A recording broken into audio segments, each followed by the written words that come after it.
De actualidad.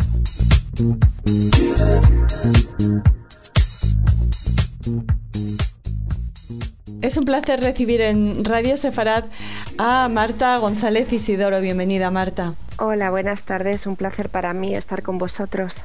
Marta González Isidoro la conocen muchos de ustedes. Es periodista, analista política, especializada en Oriente Medio y una persona que desde el 7 de octubre está siendo muy activa en la defensa de Israel, en temas de Asbará, explicando, exponiendo los datos y enfrentándose a la desinformación. Marta, una batalla que es fundamental para los que defendemos Israel, ¿no?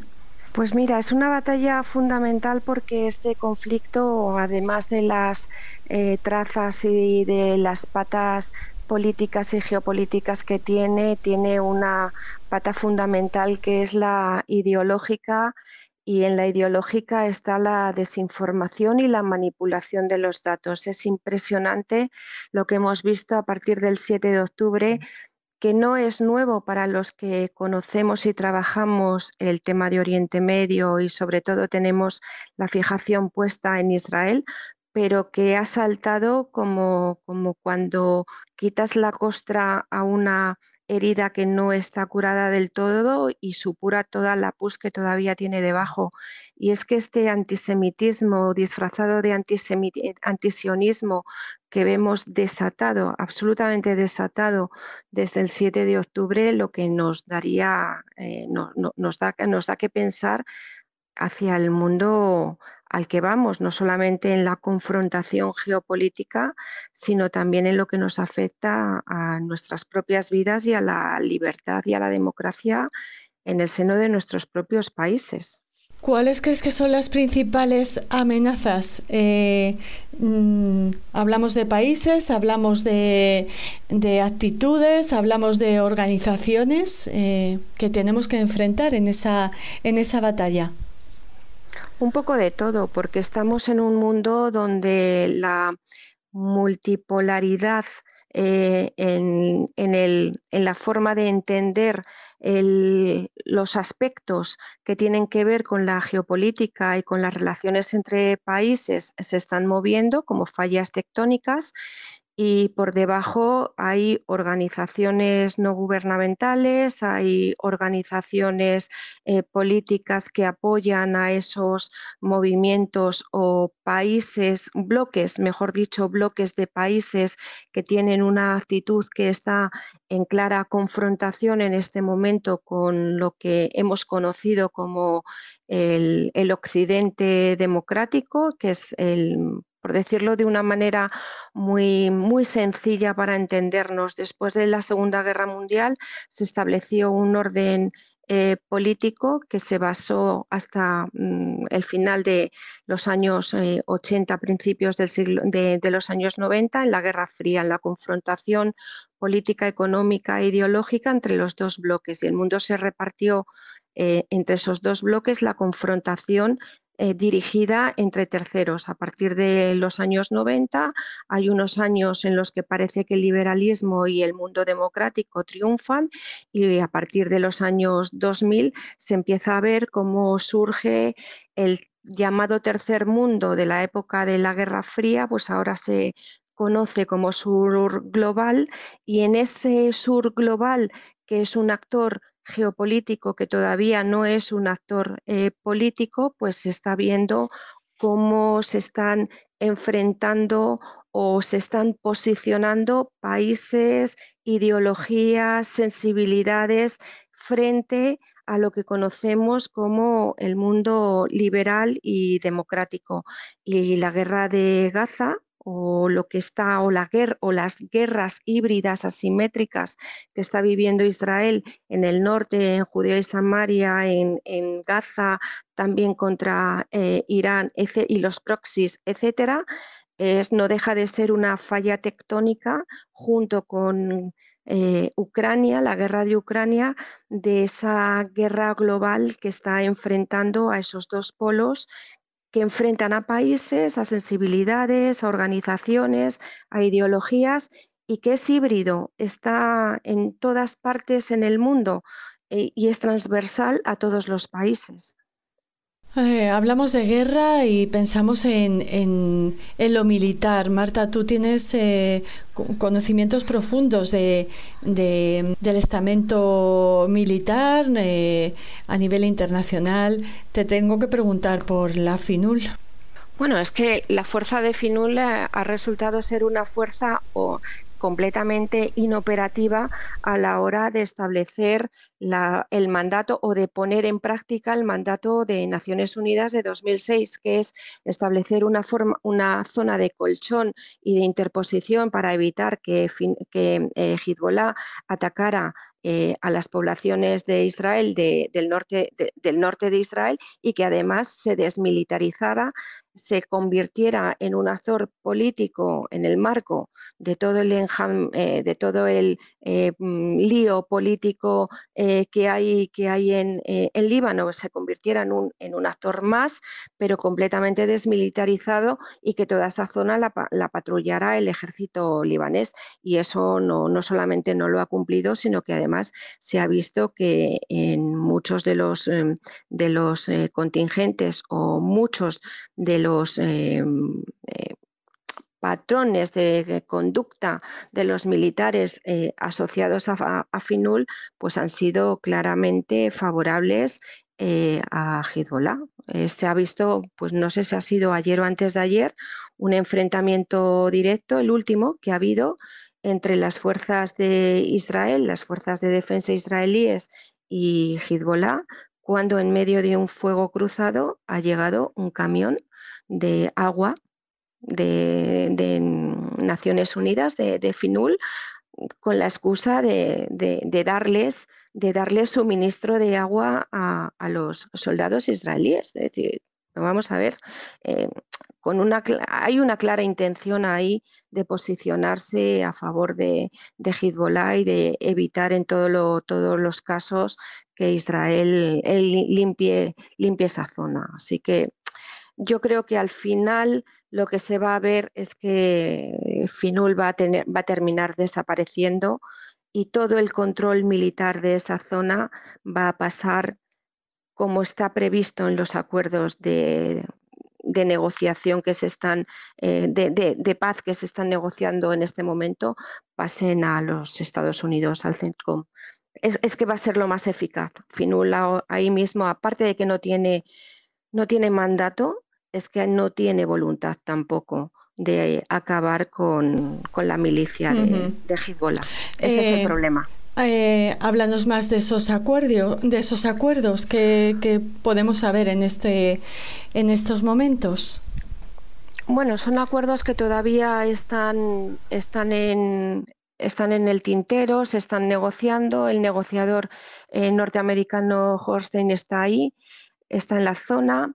Si llega a Israel entre hoy y mañana, es un buen augurio de que los acuerdos pueden llegar a un final y puede haber un principio de negociación entre Israel y Líbano entre Israel y Hezbollah a través del presidente del Parlamento interino del Parlamento libanés, y si vuelve a Estados Unidos significa que no hay acuerdo entre Hezbollah y Israel. Yo sinceramente veo difícil que vaya a haber un acuerdo inmediato de cese el fuego, porque las condiciones que pone Hezbollah son muy maximalistas y lógicamente Israel no las va a asumir. Tenemos que tener en cuenta también que esta tarde el discurso del nuevo secretario general de Hezbollah pues ha ido precisamente en la línea continuista de Nasrallah, de querer explicar a su público, pero también a todo Líbano, que Hezbollah es un actor fundamental en el entramado político libanés, que no va a consentir que ningún actor externo.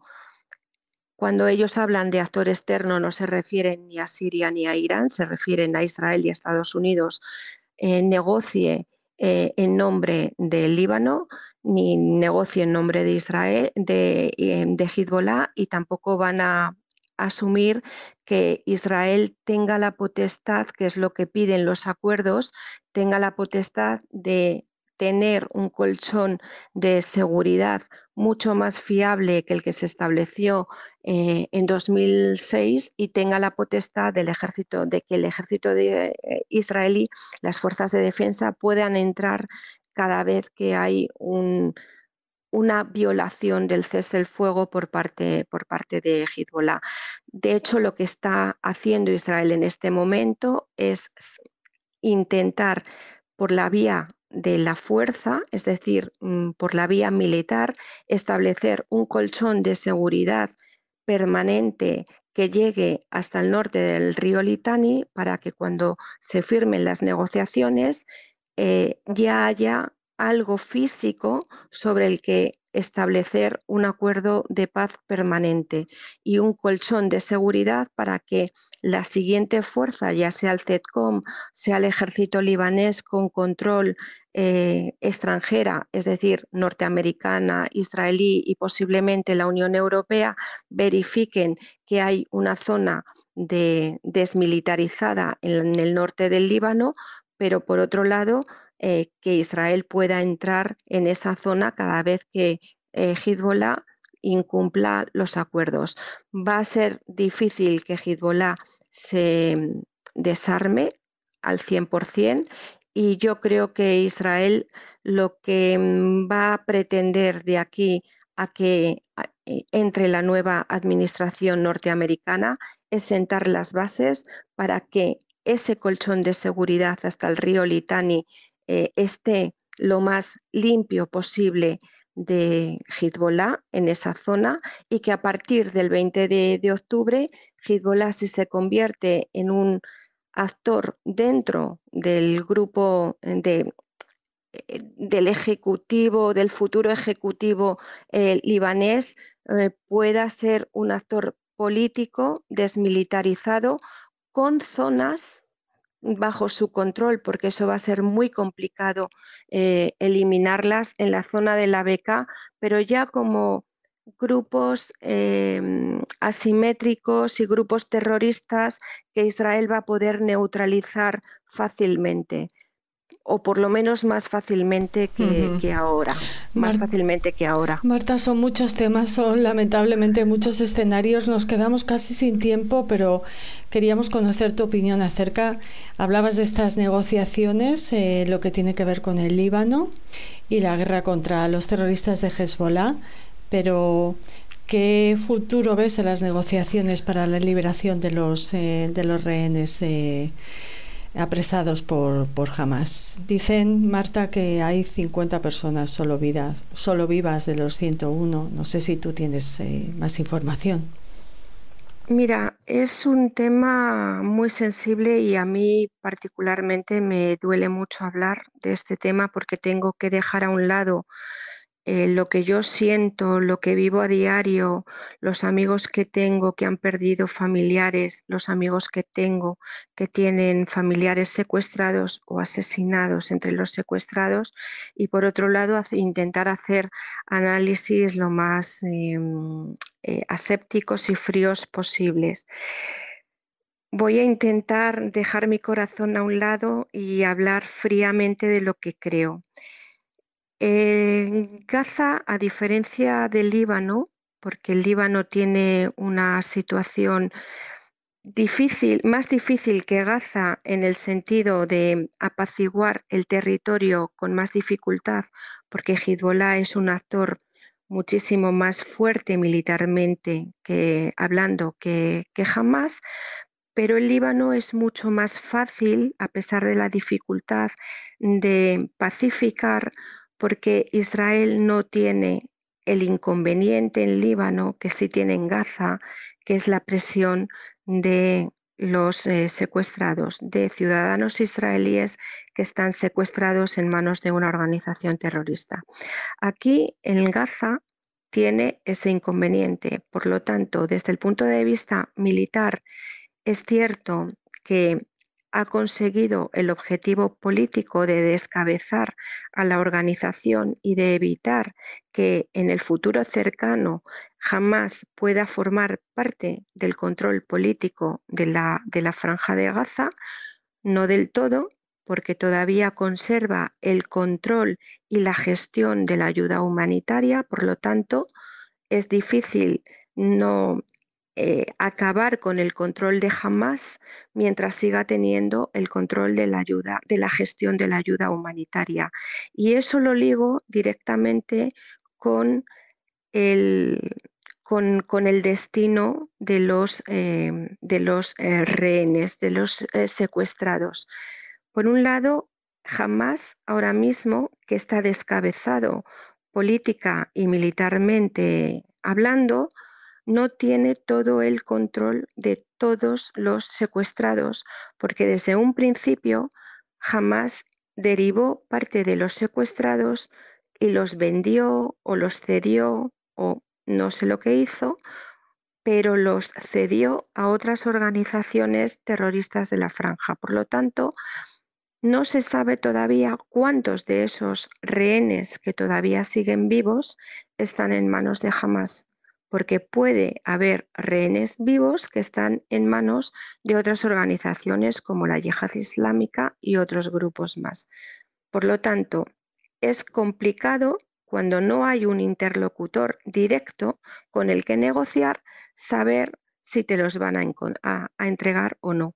En segundo lugar, hay una cuestión ideológica que Israel tiene que tener en cuenta.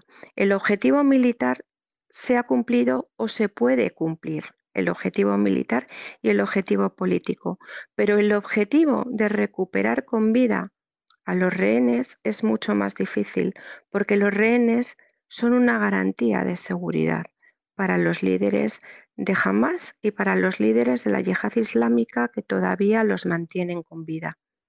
A pesar de que hay un interés por parte de Israel, y así lo ha manifestado, de, no voy a decir la palabra sobornar, pero sí comprarlos, es decir, de facilitar a las familias y a los grupos ligados a Hamás que saben dónde están estos rehenes, darles una cantidad suficientemente alta de dinero.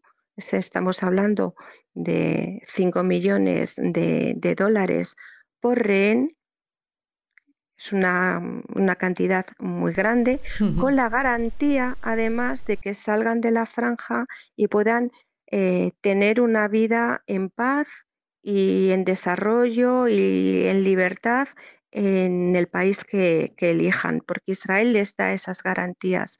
Estamos hablando de una organización yihadista, islamista radical, que es fundamental para ellos mantener el control no solo del territorio, sino también el control psicológico contra lo que entienden que es el enemigo.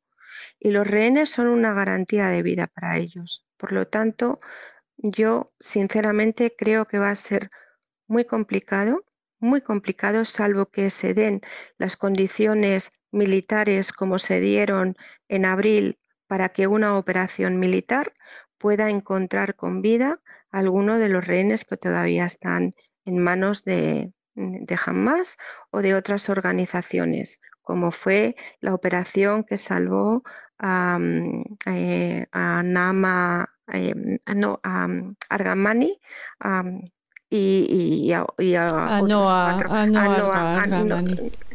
Argamani, no me acordaba el nombre, y a otros tres secuestrados. Sí. Va a ser tremendamente complicado encontrar a rehenes con vida.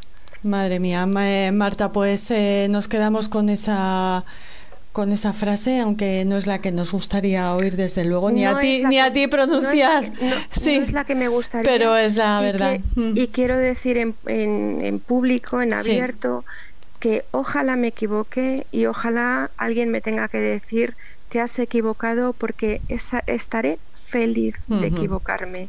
Estaré feliz porque no te puedes imaginar lo que a mí me duele decir esto. Sí. Espero que algún día nos puedas contar más, Marta. Te esperamos aquí en Radio Sefarat y te agradecemos mucho esta entrevista. Hasta siempre. Muchas gracias a vosotros, un placer, gracias.